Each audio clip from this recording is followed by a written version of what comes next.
ಅದು ನಮ್ಮನ್ನೇ ನಂಬ್ಕೊಂಡೆ ಮಕ್ಕಳನ್ನ ಕಳ್ಸಿರ್ತಾರೆ ತಂದೆ ತಾಯಿಯರು. ನಾವು ಅವ್ರನ್ನ ನೋಡ್ಕೋಬೇಕು ತಾನೆ. ನಮ್ಗೇನಾರ ಆದ್ರೆ ಪರವಾಗಿಲ್ಲ, ಮಕ್ಳಿಗೆ ಏನಾರ ಆದ್ರೆ.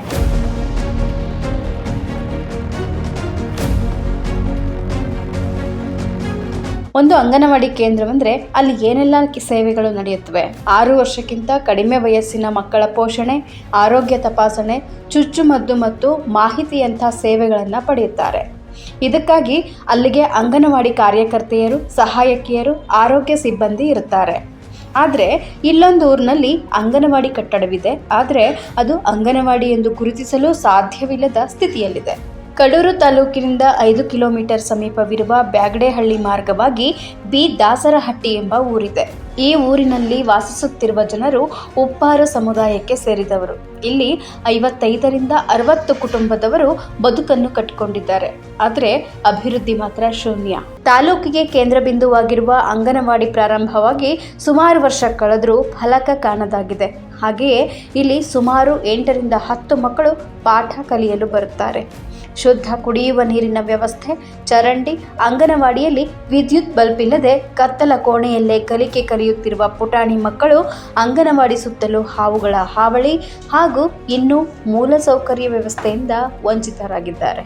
ಅದರಲ್ಲೂ ಮುಖ್ಯವಾಗಿ ಇಲ್ಲಿ ಮಕ್ಕಳಿಗೆ ಓಡಾಡಲು ಸರಿಯಾದ ರಸ್ತೆ ಕೂಡ ಇಲ್ಲ. ನಾವು ಬಿ ದಾಸರಟ್ಟಿ ಅಂಗನವಾಡಿ ಕಾರ್ಯಕರ್ತೆ. ಏನು ಕೊರತೆ ಅಂದರೆ ಮಕ್ಕಳು ಅಂಗನವಾಡಿ ನನ್ನ ಮಿನಿ ಕೇಂದ್ರ ನಮ್ಮದು. ನಾನು 2 ಕೆಲಸ ನಾನೇ ಮಾಡಬೇಕು. ಅಡುಗೆನೂ ಮಾಡಬೇಕು, ಮಕ್ಕಳನ್ನ ನೋಡ್ಕೋಬೇಕು. ಹಂಗಂದ್ರೆ ಹಿಂದೆ ಮುಂದೆ ಎಲ್ಲ ಕ್ಲೀನ್ ಮಾಡೋಕ್ಕೆ ಆಗಲ್ಲ. ಹಾವುಗಳು ಜಾಸ್ತಿ ಇದೆ. ಇಲ್ಲಿ ಓಡಾಡೋಕ್ಕೂ ಆಗಲ್ಲ. ಆ ಮಕ್ಕಳನ್ನೇ ನೋಡ್ಕೋಬೇಕು, ಅಡುಗೆ ಮಾಡಬೇಕಾ, ಬುಕ್ಸ್ಗಳು ಮೇಂಟೈನ್ ಮಾಡಬೇಕು. ಸರ್ಗಳು ವಿಸಿಟ್ ಬಂದಾಗ ಏನಮ್ಮ ಬುಕ್ಸ್ಗಳು ಬರ್ದಿಲ್ಲ ಅಂತ ಕೇಳ್ತಾರೆ. 2 ಕೆಲಸ ನಾನೇ ಮಾಡ್ಕೊಂಡು ಹೋಗ್ತಿದ್ದೀನಿ. ಮತ್ತು ನೀರಿನ ವ್ಯವಸ್ಥೆ ಇಲ್ಲ. ಮೇಲ್ಗಡೆ ಸಿಂಟೆಕ್ಸು, ಹೇಳೋಕ್ಕಷ್ಟೇ ಸಿಂಟೆಕ್ಸು. ಅದರಿಂದ ನಮಗೆ ಏನು ಉಪಯೋಗ ಆಗದೇ ಇಲ್ಲ, ಆಗಿಲ್ಲ. ಹೇಳಿ ಸಾಕಾಗೋಯ್ತು. ಮತ್ತು PDO ಹತ್ರ ಹೋಗಿ ಹೇಳಿದ್ವಿ, ಸರ್ ಈ ಥರ ಹಾವೆಲ್ಲ ಒಳಗಡೆ ಬಂದು ಸ್ವಲ್ಪ ಕ್ಲೀನ್ ಮಾಡಿಸ್ಕೊಡ್ರಿ ಅಂತ ಅವ್ರ ಹತ್ರನೂ ಕೇಳಿದ್ವಿ. ಅವರು ಆಯ್ತಮ್ಮ ಅಂತ ಹೇಳಿದ್ರು ಅಷ್ಟೇ. ಮತ್ತೇನು ಇದು ಮಾಡೋಕ್ಕೆ ಹೋಗಲಿಲ್ಲ. ನಾನು 1-2 ಸಲ ಕಳೆನಾಶಕ ಔಷಧಿ ಹೊಡಿಸ್ದೆ. ಈಗ ಮತ್ತೆ ಮಳೆ ಬಂದಿದ್ದಕ್ಕೆ ತುಂಬ ಇದಾಗಿದೆ. ಈಗ ಮಕ್ಕಳನ್ನ ನೋಡ್ಕೊಳ್ಳ, ಇಲ್ಲ ಕೆಲಸ ಮಾಡಲ, ಅದು ಮಾಡಲ, ಇದು ಮಾಡಲ, ನನಗೆ ಬೇಜಾರಾಗ್ಬಿಟ್ಟಿದೆ ಕೆಲಸ ಮಾಡೋದಕ್ಕೆ. ಈಗ ಹೆಲ್ಪರು ಇಲ್ಲ. ನಾವು ಮಿನಿ ಕೇಂದ್ರದಲ್ಲಿ ಮಕ್ಕಳು 7-8 ಮಕ್ಕಳು ಬರ್ತಾರೆ ನನಗೆ. ಅದನ್ನು ನೋಡ್ಕೋಬೇಕು, ಇದನ್ನು ಮಾಡ್ಕೋಬೇಕು ಅಂದರೆ ಪ್ರಾಬ್ಲಮ್ ಆಗುತ್ತೆ ಸರ್. ಮೊನ್ನೆ ಮೇಡಮ್ ವಿಸಿಟ್ ಮಾಡ್ಕೊಂಡು ಹೋದ್ರು. ಅವರೇ ನೋಡಿದ್ದಾರೆ. ಈ ಥರ ಎಲ್ಲ ಹೇಳಮ್ಮ, ಹೇಳಿ ಮಾಡಿಸ್ಕೊಳಮ್ಮ ಅಂತ ಎಲ್ಲ ಹೇಳೋಗಿದ್ದಾರೆ. ಮತ್ತು ಅಲ್ಲಿ ಸಿಂಟೆಕ್ಸ್ ಕಟ್ಟಿದ್ದಾರೆ ಕೆಳಗಡೆ. ಅದಕ್ಕೆ ಸಂಪಿಗೆ ನೀರಿಲ್ಲ, ಏನಿಲ್ಲ. ಆ ವ್ಯವಸ್ಥೆನೇ ಇಲ್ಲ. ಮತ್ತು ಏನಾರು ಸೌಲಭ್ಯ ಕೇಳಕ್ಕೆ ಹೋದ್ರೆ ಮತ್ತೆ ಬೋರ್ಡ್ ಹಾಕ್ಸಿ ಅಂತ ಹೇಳಿದ್ರೆ ರೋಡಲ್ಲಿ ಹೋಗ್ಬೇಕಾರೆಲ್ಲ ಕೇಳ್ಕೊಂಡು ಹೋಗ್ತಾರೆ, ಇದು ಮನೆನಾ ಇದು ಅಂಗನವಾಡಿನ ಅಂತ. ಬೋರ್ಡ್ ಹಾಕಕ್ಕೆ ಅವ್ರಿಗೆ ಹೇಳಿದ್ವಿ, ಪೈಂಟ್ ಮಾಡಿಸಿದ್ರಲ್ಲ, ಅವರು ಬಂದು ಏನೋ ಆಯ್ತಮ್ಮ ಮಾಡಿಸ್ಕೊಡ್ತೀನಿ ಅಂತ ದೊಡ್ಡದಾಗಿ ಹೇಳಿದ್ರು. ಅವರು ಸಹ ಬಂದು ಏನೋ ಮಾಡಿಕೊಟ್ಟು ಹೋಗ್ಲಿಲ್ಲ ನಮಗೆ. ನನ್ನ ಫೇವರೇಟ್ ನಂದಿನಿ ಚೀಸ್. ಈಗ ಎಲ್ಲರ ಫೇವರೇಟ್ ನಂದಿನಿ ಚೀಸ್. ಬಲ್ಪಿನ ವ್ಯವಸ್ಥೆನೂ ಇಲ್ಲ. ನಾವೇ ಬಲ್ಪ್ ಎಲ್ಲ ಇದು ಮಾಡ್ಕೊಂಡು ಹೋಗ್ತಿದ್ವಿ. ಇಲ್ಲಿ ಇದಕ್ಕೆ ಊರಿಗೆ ಹಾಕ್ತಿದ್ರು. ಅವ್ರ ಹತ್ರ ಕೇಳಕ್ಕೆ ಹೋದ್ರೆ ಆಯ್ತಮ್ಮ ಲಾಸ್ಟಿಗೆ ಕೊಡ್ತೀವಿ ಅಂದ್ರೆ ನಾನೇ 3-4 ಸಲ ತಂದು ಹಾಕಿದೆ. PDO ಹತ್ರನೂ ಹೇಳಿದೆ. ಅವರು ಕೇಳಕ್ಕೆ ಹೋದ್ರೆ ವಾಟರ್ ಮ್ಯಾನ್ ರಾಜಪ್ಪ ಅವರು, ಇಲ್ಲಮ್ಮ ಊರಿಗೆ ಹಾಕ್ತಿರೋದು, ಉಳಿದ್ರೆ ಕೊಡ್ತೀನಿ ಅಂತೇಳಿ ನನಗೆ ಆ ಸೌಲಭ್ಯನೂ ಕೊಡಲಿಲ್ಲ. ಮತ್ತು ಇಲ್ಲಿ ನನಗೆ 1-2 ಸಲ ಹಾವುಗಳು ಕಾಣಿಸ್ಕೊಂಡಿದ್ದೆ. ಒಳಗಡೆನೂ ಬಂದಿದೆ. ನಮ್ಮ ಸರ್ರು ಮೇಡಮ್ಗೂ ಇನ್ಫಾರ್ಮ್ ಮಾಡಿದ್ದೆ. ಮತ್ತು PDOಗೂ ಹೇಳಿದ್ದೆ, ಸರ್ ಈ ಥರ ಹಾವುಗಳೆಲ್ಲ ಬಂದಿದೆ, ಸ್ವಲ್ಪ ಕ್ಲೀನ್ ಮಾಡಿಸ್ಕೊಡ್ರಿ, ಇಲ್ಲ ಕಾಂಪೌಂಡ್ ವ್ಯವಸ್ಥೆನಾರ ಮಾಡಿಕೊಡ್ರಿ.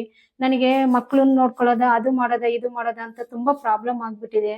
ಅದು ನಮ್ಮನ್ನೇ ನಂಬ್ಕೊಂಡೆ ಮಕ್ಕಳನ್ನ ಕಳ್ಸಿರ್ತಾರೆ ತಂದೆ ತಾಯಿಯರು. ನಾವು ಅವ್ರನ್ನ ನೋಡ್ಕೋಬೇಕು ತಾನೆ. ನಮಗೇನಾರ ಆದ್ರೆ ಪರವಾಗಿಲ್ಲ, ಮಕ್ಳಿಗೆ ಏನಾರ ಆದರೆ. ಹಂಗಾಗಿ ಹಾವುಗಳು ಜಾಸ್ತಿ ಬರುತ್ತೆ ಇಲ್ಲಿ. ಆ ಕಡೆ ಸೈಡು ಈ ಕಡೆ ಸೈಡು ತುಂಬ ತಿಪ್ಪೆಗಳು, ಎಲ್ಲ ತುಂಬ ಗಲೀಜುಗಳಿದೆ. ನಾವು ಎಷ್ಟು ಅಂತ ಕ್ಲೀನ್ ಮಾಡೋದು? ನಾವಿದ್ದಾಗ ಹಾಕಲ್ಲ. ನಾವು ಆ ಕಡೆ ಹೋದ್ಮೇಲೆ ತಂದು ಇಲ್ಲೇ ಸುರಿತಾರೆ. ನಾವು JCPಗೆ 2-3 ಸಲ ಹೇಳಿದ್ವಿ, ಇನ್ಫಾರ್ಮ್ ಮಾಡಿದ್ವಿ. ಅವರು ಆಯ್ತು ಅಂತಾರೆ. 1,000 ರೂಪಾಯಿ ದುಡ್ಡು ಕೊಡಕ್ಕೆ ಹೋದ್ರೆ ಮಾಡ್ತೀನಿ ಅಂತಾರೆ. ಯಾವುದೂ ಮಾಡಲಿಲ್ಲ. ನಮ್ಮ ಮತ ತೆಗೆದುಕೊಂಡು ಈಗ ಆಯ್ಕೆಯಾಗಿರುವ ಶಾಸಕರು ಕೂಡ ನಮ್ಮ ಭಾಗಕ್ಕೆ ಒಂದು ಬಾರಿ ನಮ್ಮ ಹಳ್ಳಿಗೆ ಬಂದಿಲ್ಲ. ನಮ್ಮೂರಿನ ಸಮಸ್ಯೆ ಹಾಗೂ ಅಭಿವೃದ್ಧಿ ಬಗ್ಗೆ ಕಿಂಚಿತ್ತೂ ಕಾಳಜಿ ಇಲ್ಲವೆಂದು ಅವರ ನಡೆಯೇ ತೋರುತ್ತಿದೆ.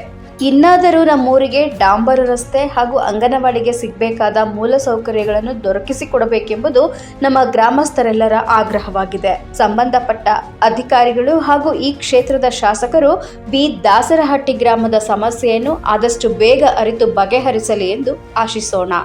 ನನ್ನ ಹೆಸರು ಬ್ಯಾಗನಹಳ್ಳಿ ಬಸವರಾಜ್ ಅಂತ ಹೇಳಿ. ಇದೇ ಗ್ರಾಮದಲ್ಲಿ ಹುಟ್ಟು ಬೆಳೆದಿರೋದು. ಆದ್ರೆ ನಮಗೆ ಈ ಬೀರೂರು ಕಡೂರು ಮಧ್ಯದಲ್ಲಿ ಬ್ಯಾಗನಹಳ್ಳಿಯಿಂದ ನಮಗೆ 3 ಕಿಲೋಮೀಟರ್ ಆಗುತ್ತೆ ಅಷ್ಟೇ. ಆದ್ರೆ ನಮಗೆ ರೋಡಿನ ವ್ಯವಸ್ಥೆನೂ ಸರಿ ಇಲ್ಲ. ಆದ್ರೆ ರೋಡ್ ಎಲ್ಲ ಕಿತ್ತೋಗಿದೆ. ಆದ್ರೆ ಮಳೆಗಾಲದಲ್ಲಂತೂ ಕಾಲಿಡಕ್ಕೆ ಸ್ಥಳ ಇರಲ್ಲ. ಆದ್ರೆ ಎಷ್ಟೋ ಜನ ಜಾರಿ ಬೈಕ್ ನಲ್ಲಿ ಎಷ್ಟೋ ಜನ ಬಿದ್ದು ಎದ್ದು ಹೋಗ್ತಾ ಇದ್ದಾರೆ. ಯಾವ ಮಂತ್ರಿಗಳಾಗ್ಲಿ ಅಷ್ಟೇ, ಯಾವ MLA ಆದ್ರೆ, ಯಾವ MP ಆದ್ರೂ ಕೂಡ ಯಾವನು ಬಂದು ನೋಡುವಂತ ಇದೇ ಇಲ್ಲ. ಆದ್ರೆ ಆವತ್ತಿನ ಕಾಲದಲ್ಲಿ SR ಲಕ್ಷ್ಮಯ್ಯ ಅವರು ಪಾಪ ಇದಕ್ಕೆಲ್ಲ ರೋಡಿನ ಒಂದು ವ್ಯವಸ್ಥೆ ಮಾಡಿ ಕರೆಂಟ್ ಅನ್ನು ತಂದ ಪುಣ್ಯಾತ್ಮ SR ಲಕ್ಷ್ಮಯ್ಯನೇ. ಅದು ಬಿಟ್ರೆ ಇವತ್ತಿನವರೆಗೂ ಏನು ಕೆಲಸ ಮಾಡಿಲ್ಲ. ಆದ್ರೆ ಈ ಊರ್ ನೋಡ್ರಿ ಯಾವ ರೀತಿಯಲ್ಲಿ ಇದೆ ಅಂತೇಳಿ ನಿಮ್ಗೆ ನೋಡಿದ್ರೆ ಗೊತ್ತಾಗುತ್ತಲ್ಲ. ನೋಡ್ರಿ ನಮ್ ಶಾಲೆ ಮುಚ್ಚಿ ಹೋಗಿದೆ ಈಗ. ಆದ್ರೆ ಮುಚ್ಚಿ ಹೋಗಿದ್ಮೇಲೆ ಈಗ ಮತ್ತೆ ಅದನ್ನ ರೆಡಿ ಮಾಡ್ಬೇಕಂತೇಳಿ ನಾವು ಪ್ರಯತ್ನ ಮಾಡ್ತಾ ಇದ್ದೇವೆ.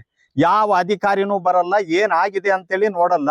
ಎಲ್ಲ ಹಂದಿಗಳೆಲ್ಲ ಬಂದು ಈ ಕಣದಲ್ಲೆಲ್ಲ ಬಿದ್ದು ಒದ್ದಾಡಿ ಎಷ್ಟೋ ತಿಪ್ಪೆಗಳನ್ನೆಲ್ಲ ಕೆದರ್ತಾ ಇದ್ದಾವೆ. ಇಲ್ಲಿ ಪಕ್ಕದಲ್ಲಿ ಚಿರತೆ ಬಂದು 3 ಕರುಗಳನ್ನು ತಿಂದಾಕ್ತು ಈ ದೊಡ್ಡ ಮನೆ ಬ್ಯಾಗನಹಳ್ಳಿ ಭೈರಪ್ಪರ ತೋಟದಲ್ಲಿ. ಆದ್ರೆ ಊರ್ ಸುತ್ತಮುತ್ತ ಸುತ್ತಡಿಯುತ್ತೆ. ಆದ್ರೆ ನಮ್ಗೆ ಪ್ರಾಣ ಭಯದಿಂದ ನಾವು ಇರ್ಬೇಕಾಗುತ್ತೆ. ಆದ್ರೆ ಇದಕ್ಕೆಲ್ಲ ಏನಾದ್ರೂ ಒಂದು ವ್ಯವಸ್ಥೆ ಮಾಡ್ಬೇಕು, ಚಿರತೆ ಕಾಟದಿಂದ ನಮ್ಮನ್ನು ತಪ್ಪಿಸ್ಬೇಕು ಅಂತೇಳಿ ನಾನು ನಿಮ್ಮಲ್ಲಿ ಕೇಳ್ಕೊಳ್ತಾ ಇದ್ದೇನೆ. ಆದ್ರೆ ಈಗ ಅಂಗನವಾಡಿನೂ ಕೂಡ ಮುಚ್ಚಬೇಕು ಅಂತೇಳಿ ಮಾಡ್ತಾ ಇದ್ದಾರೆ. ಶಾಲೆ ಪಕ್ಕದಲ್ಲಿ, ಸ್ಕೂಲ್ ಪಕ್ಕದಲ್ಲಿ ಅಂಗನವಾಡಿ ಮಧ್ಯದಲ್ಲೆಲ್ಲ ಕಾಡು ಬೆಳೆದು ನಿಂತಿದೆ ನೋಡ್ರಿ. ಆದ್ರೆ ಅದರಲ್ಲಿ ಕೂಡ ಎಷ್ಟು ಹಾವುಗಳು ಚೇಳುಗಳು ಎಲ್ಲ ಬಿದ್ದು ಒದ್ದಾಡ್ತಿದ್ದಾವೆ.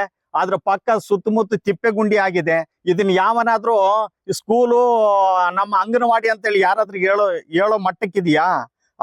ಆ ರೀತಿ ಎಲ್ಲ ಕಾಡು ಬೆಳ್ದಂಗೆ ಬೆಳೆದಿದೆ. ಎಲ್ಲ ಶೂಟಿಂಗ್ ಎಲ್ಲ ಮಾಡ್ಕೊಳ್ರಿ. ನಮ್ಮ ಹೆಸರು ಗಂಗಾಧರ ಅಂತೇಳಿ. ಇದು ನಮ್ಮ ದಾಸರಟ್ಟಿ ಗ್ರಾಮ. ಇಲ್ಲಿ ತುಂಬಾ ಅನುಕೂಲವಾದಂಥದ್ದು ಏನೂ ಇಲ್ಲ. ಹಾಗಾಗಿ ಇವತ್ತು ಏನೈತೆ ಅಂದ್ರೆ ನಾವು ಇವಾಗ ಏನ್ ಮಾತಾಡ್ತಿರ್ಬೇಕು ಅಂದ್ರೆ ಇಲ್ಲಿ ಏನೇನು ಅನುಕೂಲ ಇದೆ, ಏನೇನು ಅನುಕೂಲ ಇಲ್ಲ ಅಂತೇಳಿ ನೀವು ನೋಡ್ತಿರ್ಬೇಕು. ಮತ್ತೆ ಇಲ್ಲಿ ಆ ಅನುಕೂಲ ಆಗೋಂಥದನ್ನ ಮಾಡ್ಕೊಡ್ಬೇಕು. ಇಲ್ಲಿ ಸುಮಾರು ಮನೆಗಳು ಮತ್ತೆ ಬಾಕ್ಸ್ ಚರಂಡಿ ಇಲ್ಲ. ನೀರೆಲ್ಲ ಮಳೆ ಬಂದ್ಬಿಟ್ರೆ ತುಂಬಾ ಮನೆಗಳೆಲ್ಲ ನಿಂತ್ಕೊಂಡ್ಬಿಡುತ್ತೆ ನೀರು. ಹಾಗಾಗಿ ನಿಮ್ಗೆ ಏನ್ ಹೇಳ್ಬೇಕು ಅಂದ್ರೆ ನೀವು ಬಂದು ಸ್ಥಳ ನೋಡಿ ಮಾಜೂರು ಮಾಡ್ಬಿಟ್ಟು ಯಾವ ರೀತಿ ಮಾಡ್ಬೇಕು, ಏನ್ ಮಾಡ್ಬೇಕು, ಪಂಚಾಯತಿಯವ್ರಿಗೆ ಏನ್ ಹೇಳ್ಬೇಕು, ಮತ್ತೆ MLA ಹತ್ರ ಏನ್ ಹೇಳ್ಬೇಕು ಅನ್ನೋದು ನಾವು ಇವಾಗಿ ಹೇಳ್ತಿದೀವಿ. ನಮ್ಮೂರಾಗ ಇದೆ ಸ್ವಾಮಿಷ್ಟೇ ಈ ರೋಡಿಂದು ಅನವ. ಈ ಮನೆ ಮಂದರ್ಗಳೆಲ್ಲ ಇದಾಗಿದಾವೆ, ಅವನ್ನೆಲ್ಲ ನೋಡ್ಬೇಕು. ಅಧಿಕಾರಿಗಳು ಬಂದಿದ್ರಾ? MLA ಶಾಸಕರು ಏನಾರು ಬಂದಿದ್ರಾ? ಬಂದಿಲ್ಲ. ಅಧಿಕಾರಿಗಳು ಯಾರು ಬಂದಿಲ್ಲ. ಮಳೆಗಾಲದಾಗ ಇಲ್ಲಿಂದ ಜಾರ್ ಬಿದ್ರೆ ಅಲ್ಲಿ ಹೋಗಿ ಬೀಳ್ತೀವಿ, ಅಲ್ಲಿಂದ ಜಾರ್ ಬಿದ್ರೆ ಇತ್ಲಾಗ ಬಂದ್ ಕಾಲ ಸೊಂಟನ ಮುರ್ಕೊಂಡ್ ಬಿದ್ದೋಗ್ತಿವಿ. ಮನೆ ಮಾಡ್ಕೊಡ್ಬೇಕು ನೋಡ್ರಿ. ಮನೆಯಲ್ಲ ಬಿದ್ದು ಬೆರಿದಿ ಇಕ್ಕನಕ್ ಮಕ್ಳಿಗೆ ಇರಕ್ ಜಾಗಲ್ಲ. ಹಿಂಗೆಲ್ಲ ಆಗಿತ್ತು ನಮ್ ಪೋರಡಿ. ಮನೆ ನೋಡ್ರಿ, ಮನೆ ಕೊಡ್ರಿ ಒಂದ್ ಸ್ವಲ್ಪ ನಮಗೆ ಬಡವರಿಗೆ. ಮತ್ತಷ್ಟು ವಿಶೇಷ ವಿಡಿಯೋಗಳನ್ನು ನೋಡಲು ಮತ್ತು ಹೊಸ ವಿಡಿಯೋಗಳ ಬಗ್ಗೆ ತಿಳಿಯಲು ಈ ದಿನ .com ಯೂಟ್ಯೂಬ್ ಚಾನೆಲ್ ಸಬ್ಸ್ಕ್ರೈಬ್ ಮಾಡಿ ಮತ್ತು ಬೆಲ್ ಐಕಾನ್ ಕ್ಲಿಕ್ ಮಾಡಿ.